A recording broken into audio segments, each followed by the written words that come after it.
Good evening. You're on the smoking section with Steve Helfer every Wednesday at 7 o'clock, here to discuss tobacco issues and the thus far never-ending war on smokers and developments that have happened primarily here in Cambridge, but to some degree nationwide and also globally.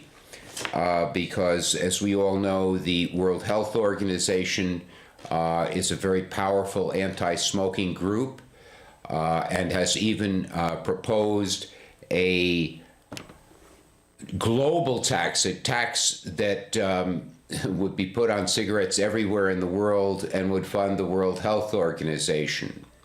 I don't think that's about to pass, primarily because there have been reactions in this country and in Britain and even in other countries like France, where countries are saying that they want more control over their country, kind of national sovereignty, and less ceding of power to these international bodies.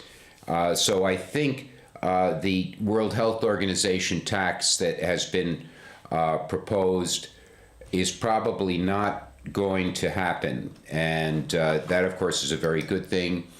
And but this week on Sunday, I think it was, there was a very good article in the Boston Globe about what are called sin taxes, and these are taxes that are called excise taxes now. Exactly why they're called excise taxes, I don't know, but they're put on primarily tobacco, alcohol, the lottery, which is in a sense considered a kind of tax because the state outlaws gambling, and then it starts its own gambling operation, and therefore, if you want to gamble, you have to do so with the state. So it really is a tax. And it's not a necessity. It's not like food. You don't need to do that, but you don't need to own a car. You don't need to travel. You don't need to stay in hotels. There are many things you don't need to do that the state derives revenue from. So the gambling is really no different. And then, of course, marijuana is coming on board sooner or later, and the state will tax that. And I think it's interesting that the state, the government, is not only profiting by these taxes, but is really supporting its overall operation. And I think it's a legitimate question to ask, is this the way we want to run the state of Massachusetts, where we depend so much on gambling, marijuana, tobacco, and alcohol? But this article was very interesting because it points out that no product anywhere in the United States is taxed to any degree like tobacco is taxed. So that while only 15% of Massachusetts adults smoke, according to this article, the state derives $600 million. Now, the Campaign for Tobacco-Free Kids puts that number closer to 900 million. So that minority of Massachusetts citizens, many of whom are poor or mentally ill, and who derive great comfort from tobacco, are actually subsidizing their fellow citizens with their tobacco tax.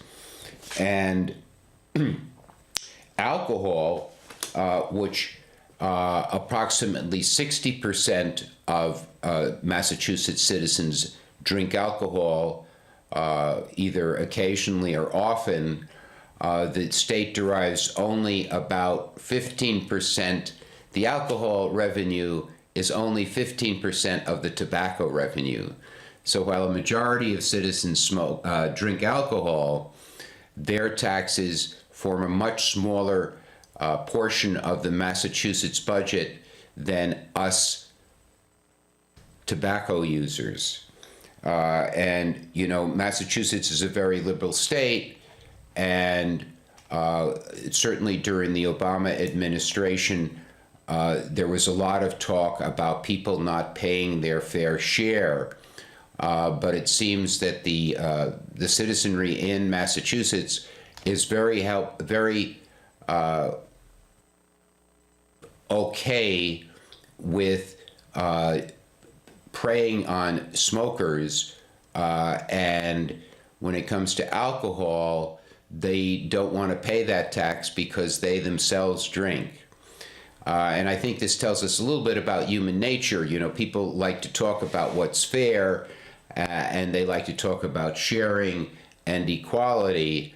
But usually what it means, particularly in the cases of taxes, it means tax other people and don't tax me. And this is nowhere is this more evident than in than the case of tobacco.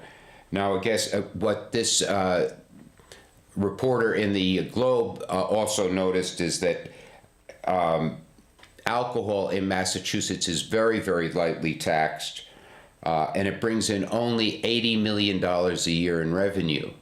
Again, even though a majority of the citizens drink, the revenue from alcohol is only a fraction of that of tobacco. And according to this article again, the rate of alcohol taxation hasn't been increased in the last 40 years.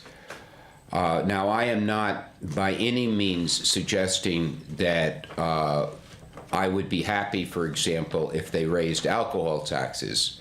I don't even begin to take a position on that. But what I'm saying is taxes should be fair. Taxes should be broad-based. They should not prey on a particular minority. And in the case of tobacco taxes, that's exactly what it's doing.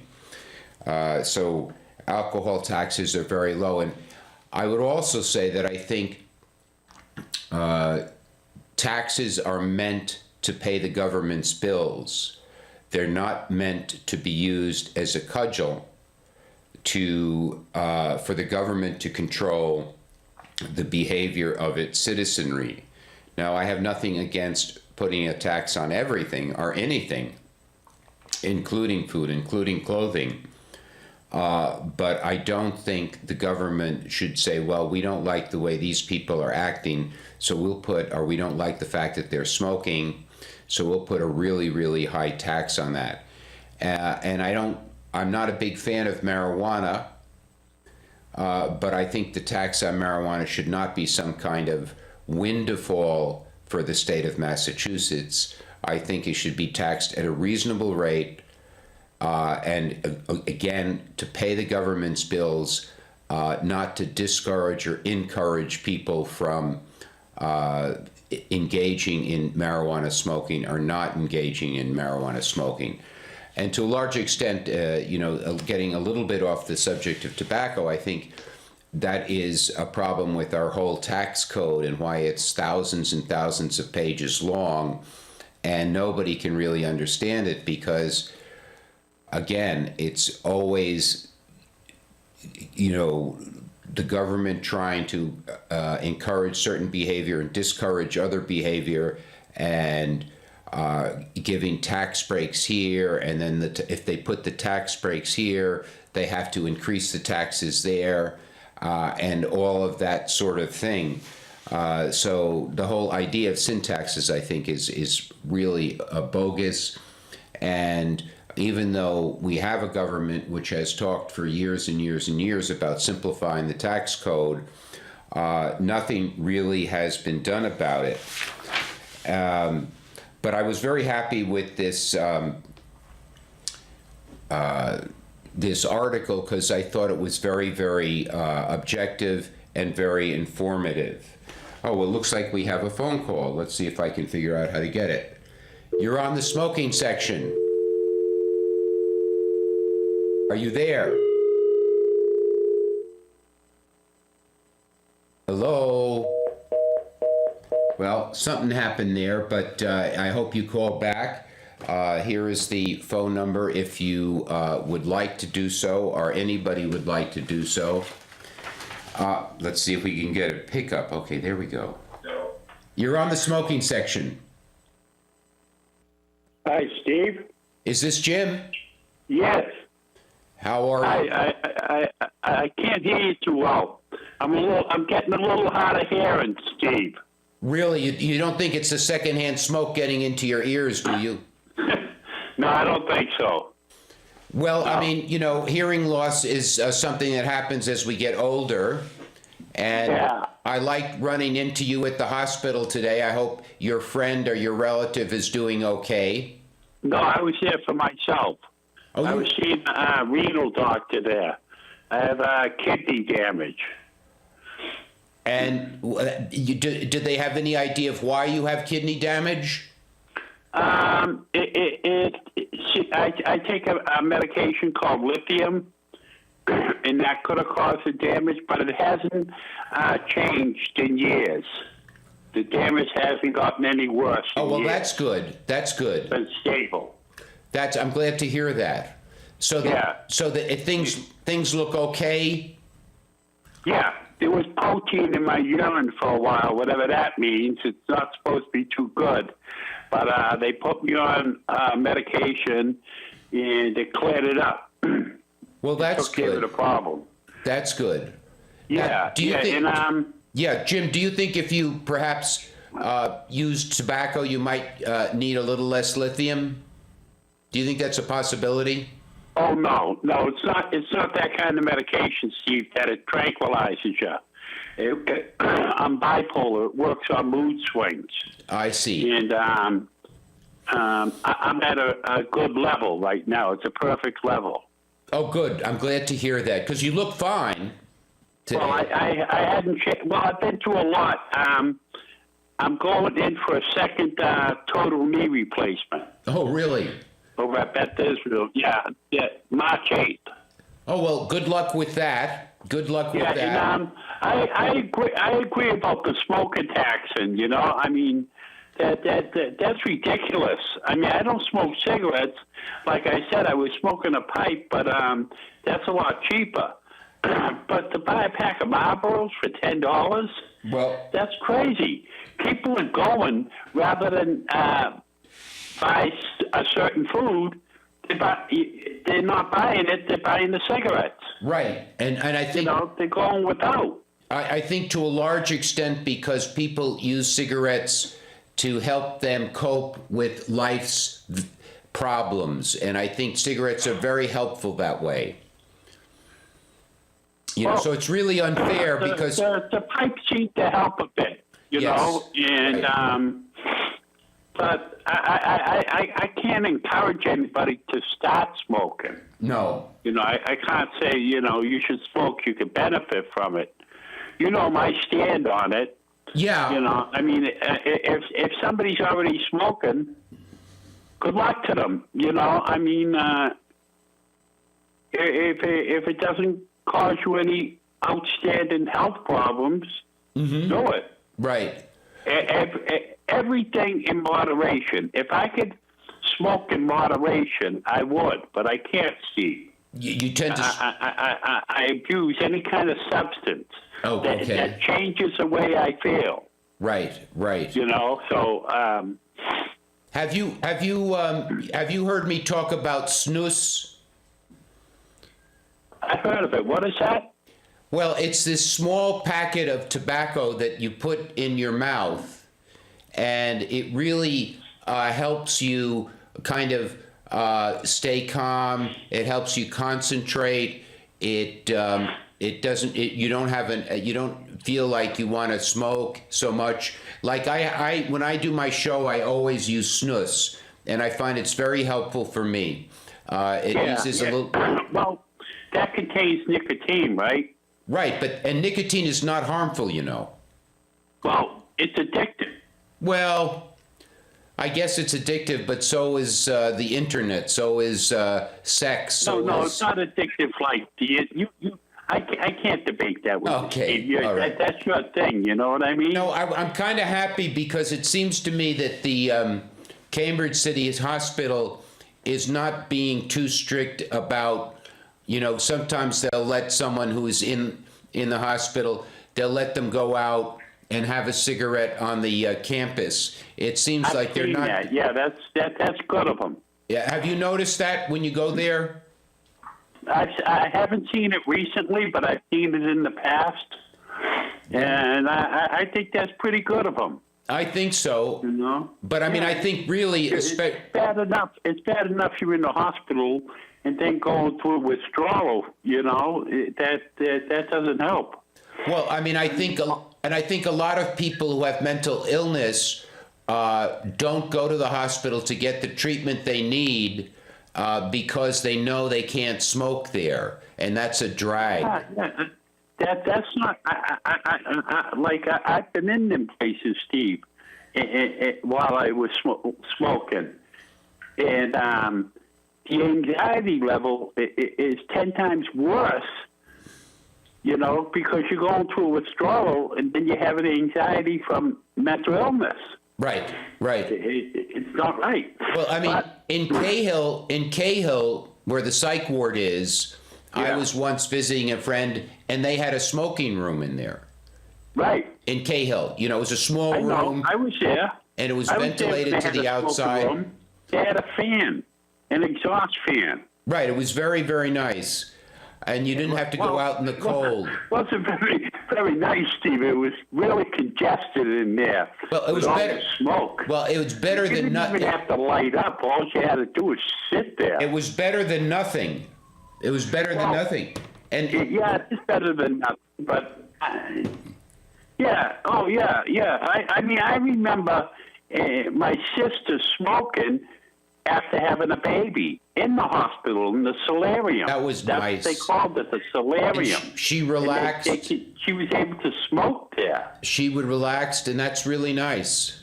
Yeah, and back years ago, I had an infection in my leg, and they said if I could make it to the elevators, I could get out and have a cigarette. You had to go outside, though? Oh yeah, when I was in Cambridge Hospital. I had an infection in my leg, and it was hard for me to get around, but they caught me smoking in the bathroom. Oh, did they really? Yeah, they didn't like that because of the oxygen and stuff. Right. Yeah, right. So they asked me if I was smoking in there. I said, yeah, I was. And they said, well, if you could make it to the elevator, you could go outside and have a cigarette. Well, that was nice. That was nice of them. Yeah, they're not all bad. They're not all bad there. I think I like Cambridge City Hospital. I think they've got a pretty good attitude there. Well, they promote health, and they make exceptions. Yeah. So that's pretty cool. Do you ever eat lunch over there? Do I what? Ever eat lunch over there? Oh yes, I have the cafeteria. The food's good. I live near there, so I go there for lunch quite often. Oh yeah, you're 60 or over, right? Well, no, I pay full price. I'm 60. I'm 60 or over, but I pay market rate. You can get a discount. You know that. Well, I don't know. I don't. It's like I ate I don't know. I think I ate for $6.34 today. I don't need a discount. I'll pay the full price. And I had some very delicious food. Okay, well, Jim, Thank you for calling, and thanks for supporting the smoking section, and keep me apprised of your condition. You, Steve. I mean, I might not agree with everything you said, but I'll defend you to say it. Excellent. Thank you so much, Jim. And we're going to go to the Smoker of the Week now. Okay. Thanks for calling. All right. Stay well. You too. Thank you. Bye. Bye. Well, that's nice to hear, Jim. I met Jim at the hospital today. I ran into him, and He looks very good, even though he has a little bit of a kidney problem. And, well, that's the way life is. I mean, the older you get, at one point or another, things begin to break down. I mean, the human body is not meant, thank God, to last forever. Well, as I said to Jim, I'm going to see if I can get to our Smoker of the Week, because I have a very special Smoker of the Week. He's appeared before, but we'll see if we can get him up. Oh, here he is, I hope. Yes, okay. Very good. Let's see. Let's get him up. Our Smoker of the Week. And here we are. And this is a very famous chimpanzee who unfortunately is deceased at this time. And he died at the age of 52. And he was in the Bloemfontein Zoo in South Africa. And he made headlines because he really enjoyed smoking. And I don't think anyone really knows how he picked up the habit. I don't think it was because of tobacco advertising. I don't think it was because of Joe Camel or anything like that.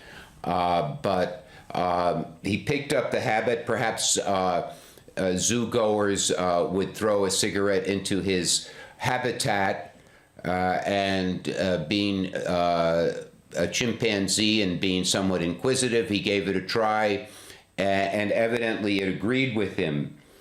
And again, as I say, he died at the age of 52, which is kind of interesting because despite, or perhaps even because of his smoking habit, he lived 10 years longer than the average non-smoking chimpanzee. So Charlie, the smoker, the smoking chimpanzee, lived 10 years longer than the average non-smoking chimpanzee. Now, of course, this is what my friend Jeff would call an anecdote, and that means you don't pay any attention to it. You only pay attention to anecdotes that are showing that smoking is bad for you. So if someone lives to be 100 and smokes, you say, well, that's just an anecdote. And if someone smokes and they die at the age of 70 as opposed to 80, you say, oh, that proves that smoking is no good for you. And one thing that I really liked is that the zoo spokesman said, perhaps it will also give a reminder to those who enjoy smoking that it need not always be as dangerous as we are told. Again, the smoking chimpanzee Charlie living an extra long life. I'll get back to me again. Now, as I've mentioned in the last program, I am trying to get the, by public records, which I am entitled to get from the State Fire Marshal's office. They are publishing and have been telling the newspapers that the big fire of December 3 last year was caused by, again, I'll do my air quotes, careless disposal of smoking materials. And again, it's very well documented, even amongst fire investigators themselves. Oh, we got another phone call here. Let's see what we got. You're on the smoking section. Yeah, hello. Hi. Hi, how are you? I'm pretty well. How are you? Yeah, I just had a couple points. First of all, I'm doing okay. I'm okay. Good. One of the things, I have a couple points. I appreciate your show, and I think you have every right to, go on here and do what you say and everything. I'm a smoker myself. Yes. Now, the problem that I have, it's not a problem, but a little misinformation is you're not allowed to smoke within a certain area around the Cambridge City Hospital. It's a smoke-free zone. Yes. And the second point, they do not have a smoking room inside the Cayman City Hospital. Not anymore. I know. Not anymore. They used to in Cahill, but not anymore. You're right about that. Oh, yeah. Well, actually, that was, I believe, I don't know, maybe 10, 15 years ago, there was a detox there, and the guys would be trying to get off booze, and they'd relieve a little tension, I guess, I assume. But, one thing, listen, another major problem I have is they tax the cigarettes that I buy. I go to the store, I'm paying $10, $50, $11 for a pack of smokes, and the state or the city or the federal, whoever's getting that money, if they're going to make it, let's say, all those restrictions. Listen, my friend, please call back next week. I got 8 seconds left. I'm on every week. Please call back. We'll talk.